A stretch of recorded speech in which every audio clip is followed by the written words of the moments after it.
ఒక ఆర్టికల్ ఇప్పుడే ఒక న్యూస్ చూస్తున్నా, పవన్ కళ్యాణ్ గారు అంటే కూర్చొని చదువుతున్నా సరే, అవకాశం వచ్చింది మీడియాతో మాట్లాడే అవకాశం లేదు కాబట్టి మీ సమస్యలో చెప్తున్నా కార్యకర్తలు.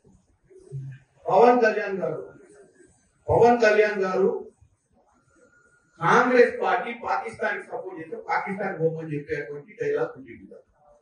పవన్ కళ్యాణ్ గారిని ఒకరు చెప్పదలుచుకున్నారు. పవన్ కళ్యాణ్ గారు, మీరు డిప్యూటీ సరే మొట్టమొదటిసారిగా ఎమ్మెల్యే, మీకు మంచి అవకాశం వచ్చి డిప్యూటీ సీఎం అయ్యారు. ఇది సినిమా కాదు, స్క్రిప్ట్ రాసిస్తే చదువుకోని. నువ్వు ఒక ఉప ముఖ్యమంత్రి అంటే ఒక స్థాయి ఇచ్చింది, స్థాయికి తగ్గట్టు మాట్లాడాలి. ఎవడో స్క్రిప్ట్ రాసిస్తే చదువు, లేకపోతే ప్రధానమంత్రి నువ్వు కృషి చేయాలనుకుంటే ఇంకేదైనా ప్లాట్ఫామ్ మీద పోయి రాజకీయాలు బంద్ చేసి సినిమా తీసి నంగనారావు తీసినట్టే రెండు సినిమాలు తీసి ఆయన ప్రసన్నం చేస్తాడు. అంతే తప్ప నీకు ఒక అధికారమైన బాధ్యతలు ఇచ్చి ప్రజా సమస్యల మీద పోరాటం చేయాల్సినవి బాధ్యత లేకుండా కాంగ్రెస్ పార్టీ పాకిస్తాన్ లో సపోర్ట్ చేస్తుందని ఒక ప్రచారం చేయ ప్రయత్నం చేస్తున్నాం. కాంగ్రెస్ పార్టీ సెక్యులర్ గా ఈ దేశాన్ని కాపాడాలనుకుంటుంది. పాకిస్తాన్ ఇక్కడ ఉన్నటువంటి కుల మతాలకు అతీతంగా కాంగ్రెస్ పార్టీ అందరినీ ఒక పట్టున బతికేయాలనుకుంటుంది. పవన్ కళ్యాణ్ గారు, మీ నాయకుడు ఎవరైతే ప్రసన్నం చేస్తున్నాడు నరేంద్ర మోడీ లెక్క